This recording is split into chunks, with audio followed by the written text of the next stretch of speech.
Tonight on WTOP-10 Nightly News, a group of Oswego students are finding success selling longboards, what they are doing differently this semester. And Mackin Hall has been uninhabitable. What's in store for the building's future? Plus, Rudy's is now open for the season, how they're getting ready for the year. WTOP-10 Nightly News starts now.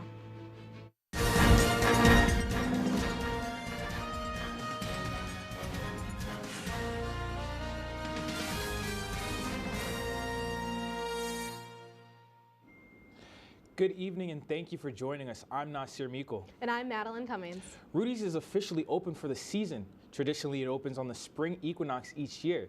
The opening was pushed back because of a renovation project and the increasing tariffs and imports. A part of their new ventilation system arrived late. They added a new dining area and redid the flooring, walls, and counters. The renovations were made in an effort to modernize the restaurant. The cost of running Rudy's has risen since the pandemic. Rudy's imports seafood, potatoes from Canada. The rise in tariffs has hiked up the price of those imports. Rudy owner Jason Livesey says going forward he wants to start opening earlier in the season, closer to the start of Lent. For now, they are open 7 days a week from 10:30 a.m. to 9 p.m. Madeline, we're having such a nice weather today. Is spring finally here to stay? You know, Nasir, I sure hope so. So let's take a quick look at our weather with Storm Team 10 meteorologist Ryan Murphy. Ryan? And thank you, guys. Now, I do gotta say, it is a little chilly outside right now, but that does not compare to how it was today. It was absolutely gorgeous out. The sun was out, and it was relatively warm. I know people took the opportunity to go outside, enjoy this day, or even go to Rudy's or Bev's, as they did open this week. Now, if you're looking to go there when it's nice out and you're like, oh, I didn't go today, I have some good news for you. Tomorrow is going to be absolutely beautiful with temperatures in the 60s, and it's going to be relatively sunny, and it's going to be very warm. I know I'm going to take that opportunity to probably go over to Bev's. Maybe I'll get a shake, maybe Oreo, maybe cookie dough, depending on how I feel. Now, for the rest of the week, I will get to that in just a bit, but first, back to you guys at the desk. Thank you very much, Ryan. Now in campus news, Lakeside Manufacturing is a team of students that every semester designs and sells a product. This semester, the class is selling longboards. WTOP-10 reporter Riley Jones spoke to a member of the team to get the latest details on what this semester looks like to the club. Riley? Thanks, guys. I'm standing here in the Tech Ed lab with Lakeside Manufacturing's production manager, Dan Hall. Dan, thank you so much for meeting with us today. Thanks for coming out. Of course. First question we're going to ask, basically just what makes this class different from years past? So this is TEL 393 Manufacturing Systems. One of the parts of this class is to get together as a group of 7, design a product, and then market and sell it, 99 products, make a manufacturing process, and then get them out into the world. So yeah, this year, our team decided to really challenge ourselves, and we decided to make longboards, available now, Lakeside Manufacturing on Instagram. So yeah, we wanted to do a challenge, so we picked something that would be hard. That's awesome. How did you land on longboards? I heard you talking a little earlier about, there was a whole process involved. Right. Each one of us, of the 7, had to come up with 4 separate ideas. We had everything from bar stools to rubber band guns, like kits for making paper and longboards. And we decided, not only is there a lot of money in longboards, but there's a lot of interest. We know a lot of people ride around on campus, outside of campus, other college campuses. We've got orders from across New York at this point, and I don't know, it's an undertaking indeed. So it sounds like you've got your work cut out for you. But anyway, thank you so much for meeting with us today. Thanks so much, yeah, that's all for here. Back to you guys at the studio. Thank you, Riley. Madeline, I might have to get my Tony Hawk on and ride around this beautiful campus. Learn some history, but ever since the COVID-19 pandemic, Mackin Hall has sat on East Campus empty. Our WTOP-10 reporter Seth Appleby asked why and learned the future of this hall. Here on the east side of Oswego is Mackin Complex, a former residence hall and dining center. The last use for these buildings was as a quarantine facility during the COVID-19 pandemic. So what's next for these desolate buildings? Mitch Fields has been with SUNY Oswego since 2012 and has over 30 years of experience with facilities management. The complex is Lonis, Moreland, Mackin. Lonis and Moreland were the original dorms on campus. Mackin, when it was first built, was called Hewitt Union, and it was the student union.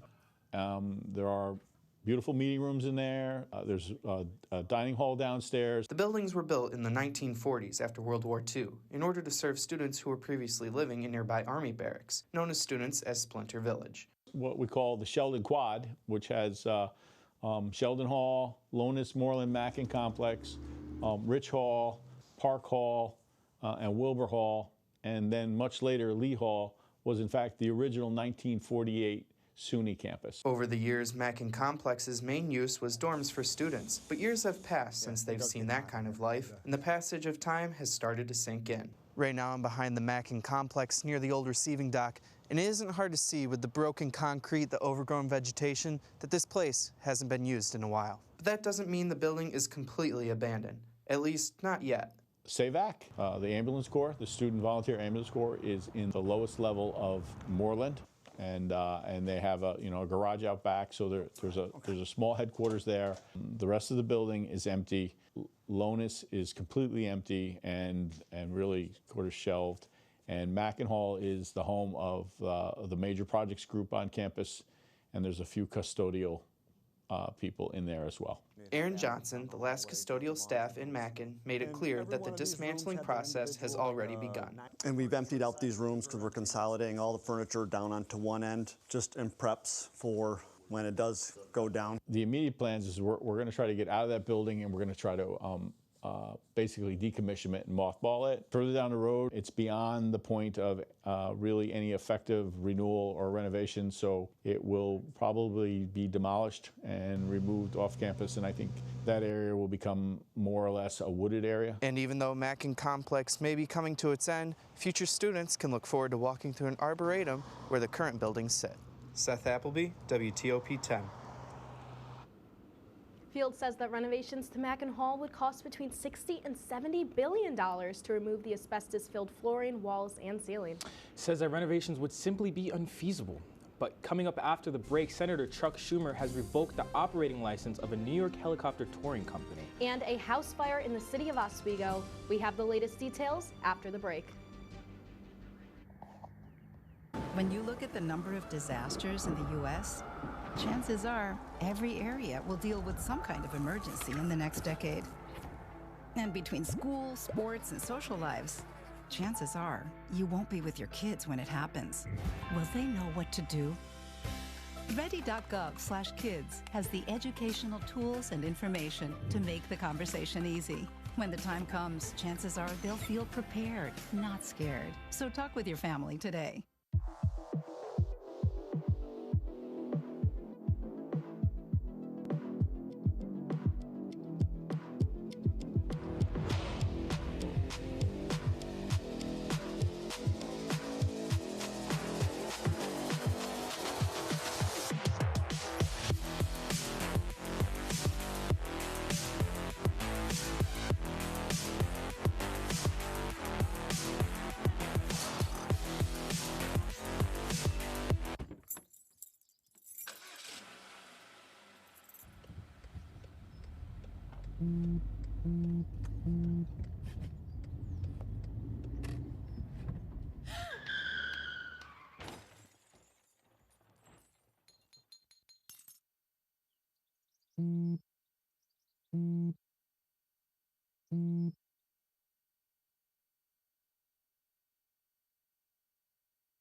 I had to eat a raw egg on Chris's dormitory floor. I currently don't have any federal pending charges. You know what you never did? You never walked to Walmart, Chris. That's my co-host. This is for making me eat roast Pop-Tarts. It's showtime, Chris. Come on. I want to be on the air for that. I got a couple things to say. No. Spin the wheel. But you got censorship. Welcome back. Welcome back. Welcome back to...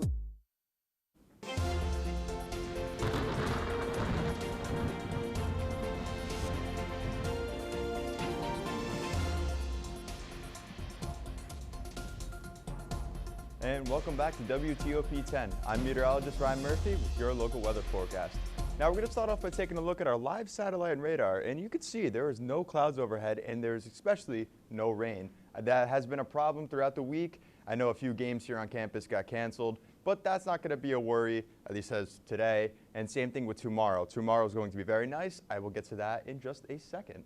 Now, looking at some of our regional temperatures, you can see these are kind of normal springtime temperatures for night. 39 in our area, in the 60s as you go more onto the west, and 74 down here in St. Louis. I wish I was in St. Louis right now. That sounds pretty nice.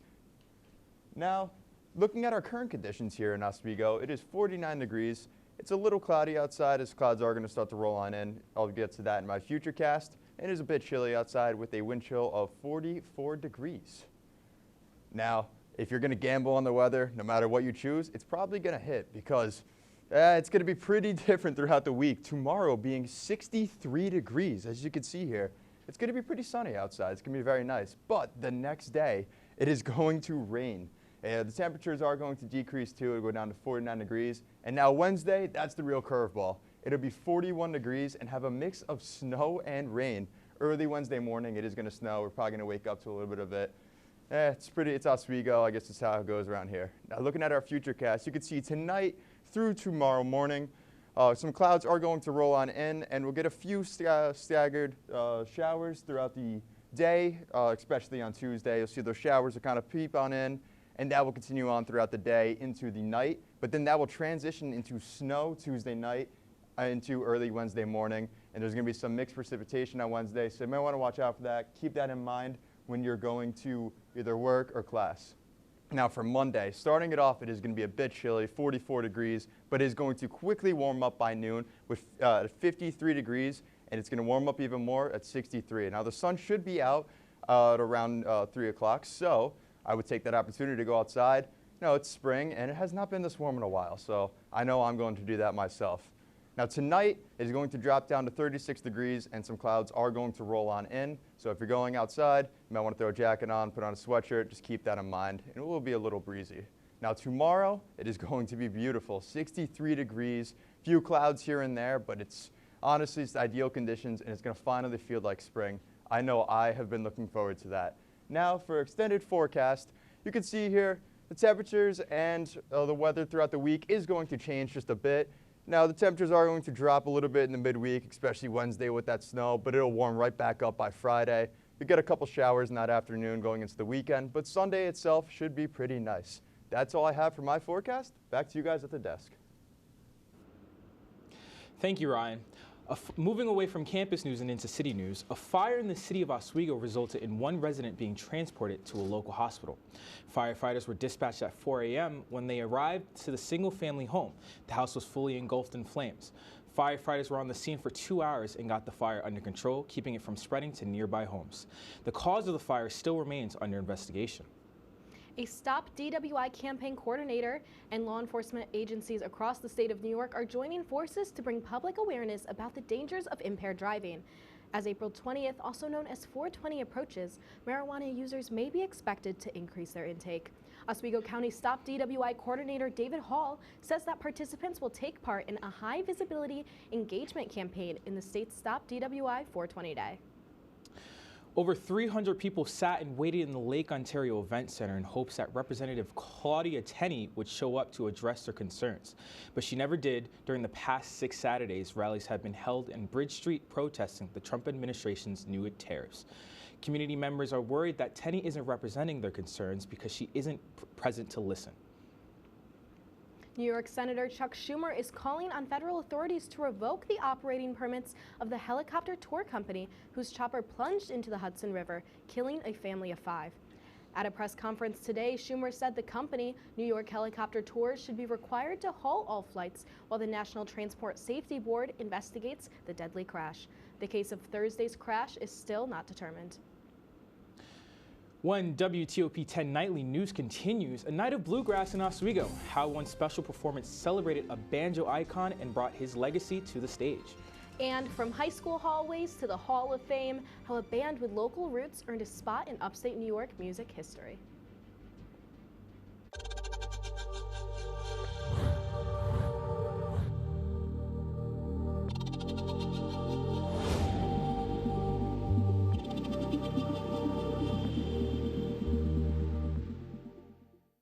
Say, President Stanley, whenever there's bad weather, who would you turn to? I'd turn to Storm Team 10. No, but you've got to say it like this. Storm Team 10.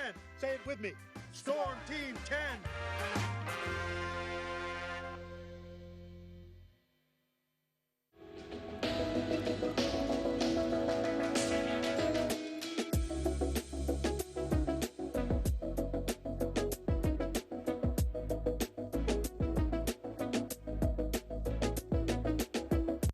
If you like action, romance, if you're watching this, and highbrow humor, surface is this. Floor. Minch did not legitimately put his head in the toilet. there's only one place to turn. No! Tune in to new episodes of Oh boy! only on WTOP.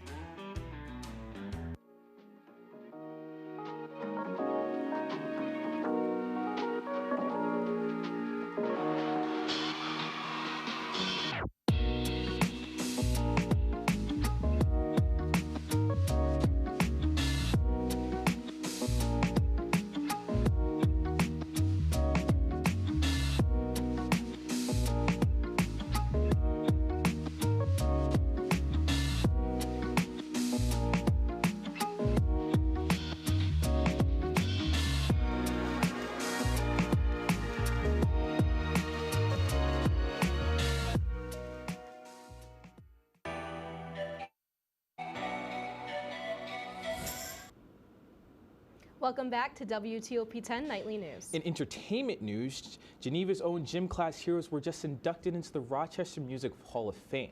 The band, co-founded by Travie McCoy and Matt McGinley in 1997 during their high school days, blended up hip-hop, pop, and punk to create hits like Cupid's Chokehold and Stereo Hearts. Their unique sound and chart-topping collaborations helped put upstate New York on the musical map. Tonight's ceremony at Kodak Hall celebrated not just their success, but also their roots and the journey from a high school band to national stardom. Bluegrass took the spotlight in Oswego last night as Tony Triska's Earl Jam paid tribute to banjo legend Earl Scruggs. The concert was part of the Oswego Music Hall's Guest Curator Series and featured a powerhouse lineup, including Michael Daves, Casey Drisson, and Jared Engel. Together, they honored Scruggs' influence on American music and showcased the banjo's power to bridge tradition, and innovation for Syracuse native Tony Triska. It was a personal tribute to a musical hero. The Oswego Players are bringing back a beloved classic this spring, The Arkansas Bear by R.N. Harris. The play follows a young girl named Tish who escapes into a magical world to cope with her grandfather's impending death and meets the world's greatest dancing bear. Stephanie Johnson and Nina King return to their roles, joined by a talented ensemble at the Francis Marion Brown Theater. The play runs alongside Shakespeare's A Midsummer Night's Dream, offering a mix of whimsy and emotions this season. Friday marked a milestone on Oswego with SUNY Oswego's hosting its first ever TEDx event. TEDx SUNY Oswego brought together 6 inspiring speakers, each sharing powerful ideas and personal stories. By hosting the event, SUNY Oswego joins a global TEDx network with over 40 million followers and 8 billion views worldwide. Executive producer Kenny Gerard says the event offered a unique opportunity for the campus and community to learn and grow together. I think you can learn a lot of valuable lessons. We have 6 incredible speakers here, all of them with their own different stories and different backgrounds. They all have some valuable information to share, also things we could take away from it. And again, if you aren't here in person, you can watch that live stream. And I mean, it's a cool event. It's a first-time thing at SUNY Oswego, and I think it's a lot of fun. If you didn't get the chance to see the event live, the full program is available on SUNY Oswego's YouTube channel. And SUNY Oswego's biggest spring tradition is right around the corner, and this year Ozfest promises music, food, rides, and a few surprises. WTOP-10 reporter Jaden Archie has the latest on what students can expect. Oswego's biggest spring event is back, and this year Ozfest is bringing even more to campus. From carnival rides to live performances, here's what students can expect. Mark your calendars. Friday, May 9th, Ozfest returns to SUNY Oswego. The action starts at noon with daytime activities outside the arena, including carnival rides, food trucks, games, and more. Then at 7 p.m., the party moves to the Deborah F. Stanley Arena for the concert featuring Mariah the Scientist, student openers from the Digital Music Association, and a mystery headliner still to be announced. People are just getting anxious a little bit when it comes to the headliner, but we're just waiting to make it grand, make it big. For the first time in Ozfest history, students will be performing alongside national artists, a new move that's generating buzz. I'm just happy to be part of it, and being able to participate in Ozfest as well. That never happened before, and it took a lot of strings to be pulled. And it's all about who you know, is not what you know, and that's the cool thing about it. Tickets are now on sale for $20 for students and $25 for the general public. Available at tickets.oswego.edu or the campus box office. With good food, live music, and a full day of fun, Ozfest 2025 is shaping up to be an event that you won't want to miss. I'm Jaden Archie. With a full day of festivities, live performances, and a headliner still under wraps, Ozfest 2025 is shaping up to be one of the most anticipated events of the year. Students can secure their spot now and get ready for a day that celebrates campus life. It was a big weekend for Oswego sports, you know. With more on that is WTOP-10 sports anchor Mike Neckers. Mike? Thanks, guys. Coming up, we've got all things Oswego, from high school lacrosse to a special event at Laker Turf Stadium. Stick around. You're watching WTOP-10. Would you like to try snacks from faraway lands? Or snacks with bizarre flavors? How about snacks in new ways? Or snacks you've never tried before? You don't have to go far to find these snacks. They can all be found here at Snacks on West 1st Street.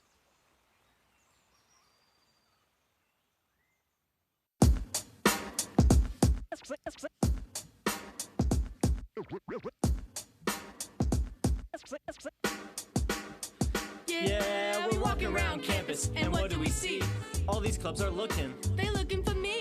There's hockey. There's improv. So much to see. So let's go try them out and see how they be. Come on and please watch. Our embarrassments free. Tune in to Amateurs on WTOP. Happy Friday, Lakers, and another beautiful day here in Oswego, New York. I'm DJ Don Perone, and I'm happy that you're starting your weekend off right, listening to WNYO 88.9 FM, the Laker Radio Network. I said, darling, can you see? There's no room for us. There's no room. Now our lives are changing. Promises keep slipping. And I'm always knew it wasn't you. It wasn't you. Now our lives are changing. Promises keep slipping. And I'm always knew it wasn't you. It wasn't you.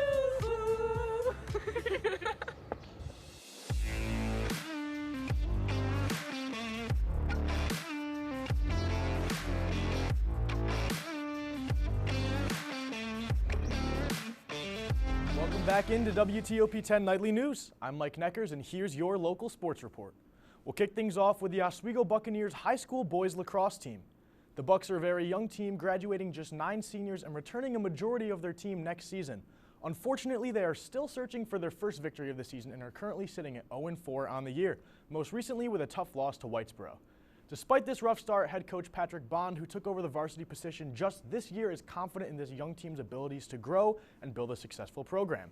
You can catch them at home on Tuesday, April 22nd, where they are set to take on the Fulton Red Dragons at Oswego High School's turf field. And folks, they say that April showers bring May flowers, but you know what else they bring? Cancellations. Oswego State Baseball has now had 4 game postponements this season due to inclement weather, including most recently a game that was originally scheduled for this Thursday against St. John Fisher. They're not the only ones to face this issue either, as Oswego State softball has seen 4 games postponed in the past 2 weeks alone, barring them from competing in any SUNYAC conference play. While I just mentioned those cancellations, baseball was able to get in their doubleheader today at Keystone College in La Plume, Pennsylvania, and they were able to split the series after a tight 2-3 loss in extra innings of Game 1. Down 3 runs in the 5th inning of Game 2, the Lakers' bats finally got hot as they took the lead thanks to an Emil Sander home run. That momentum would carry through, and the Lakers took the win 7-3. We'll move into Romney Fieldhouse now, where the Oswego State men's tennis team dominated Alfred University, sweeping all 3 doubles matches and cruising through singles without dropping a set. The #1 doubles duo of Matt Manera and Anthony Marcano led the charge with an 8-3 win, while the #3 pair blanked their opponents 8-0. In singles, Marcano and Manera kept the momentum, each winning convincingly. Juan Miguel Garcia capped off the day with a 6-0, 6-0 shutout in singles play. And last but certainly not least, both the Oswego men's and women's lacrosse teams continued their successful runs yesterday afternoon, while also celebrating some of their hardest workers. The Oswego State men's and women's lacrosse teams are both having historically strong seasons, as both teams are yet to lose to a SUNYAC conference opponent. But the real story worth telling is the celebration of Senior Day that went on in between the men's and women's lacrosse games yesterday. For the women's team, 5 seniors were honored: Mackenzie Wynn, Sophie Russian, Julia Gurecki, Ashley Casserly, and Kate Salamita. Mackenzie Wynn, who leads the team in assists, had a career day, scoring 2 goals and 6 assists, and says she's hungry for more and ready to close out her final season. You know, going into our last couple of games, we really have to finish strong. We have to keep up that intensity that we kept against Cortland. I mean, we saw the score today. We have to keep that rolling into next week against Potsdam, and then we have a big one on Friday against New Paltz. The attitude was very similar for the men's team, who defeated Morrisville 18-6, celebrating 9 seniors' careers. Gavin Elston, who recorded 1 assist in the win, is extremely grateful for the opportunity to be able to play lacrosse in Oswego. This is huge for all the seniors. I think we're having a really good year this year. Everybody's trying to play as a team. We're trying to figure some stuff out, but this win was huge for everybody. The women's team will be back in action on Tuesday, where they are set to host the Potsdam Bears, while the men's team will have the week off and be back in action on Saturday, April 19th, up at Plattsburgh State. For WTOP-10, I'm Mike Neckers. That's all for tonight's sports report. Stick around to hear about upcoming Rice Creek events. What's going on? Yeah, dude, we go on at like 11:30. It's like no. What do you mean no? It's 10:30. 10:30? Matt, it's 10:30. What do you mean it's 10:30? Hey, don't touch that. That's my ladder. Hey, man. Whoa. You know this book was already discounted 10%? Wow. Wow. Get a close-up of that one. Matthew, Broadcast news. look at that. Can we go back inside? I want to sleep in the studio again.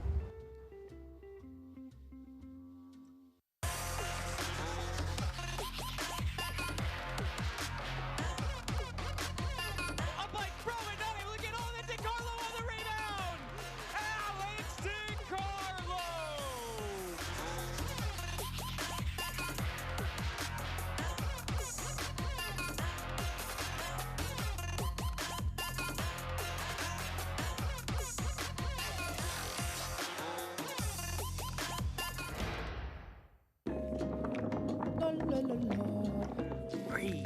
La la la la la la. La la la la. Free.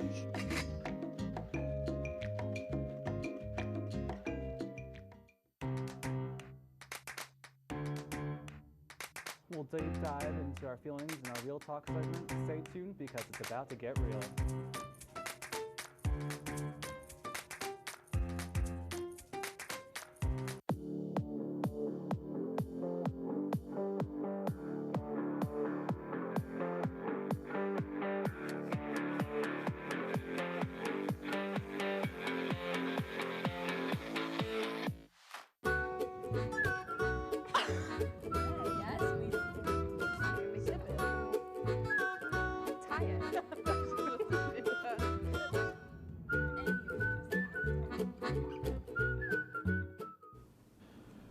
Welcome back. Despite the cold weather, spring is finally upon us. SUNY Oswego's Rice Creek Field Station will be hosting outdoor events for students, faculty, and community members, just as the color returns to the trees. Birdwatching for Science is a program for those interested in birding at any level. Attendees will learn tips on identifying common backyard species, and those with birding experience can count the birds spotted for citizen science. That is our report for tonight. Be sure to stay tuned for WTOP's regularly scheduled programming. Thank you for watching. Have a great night, everyone.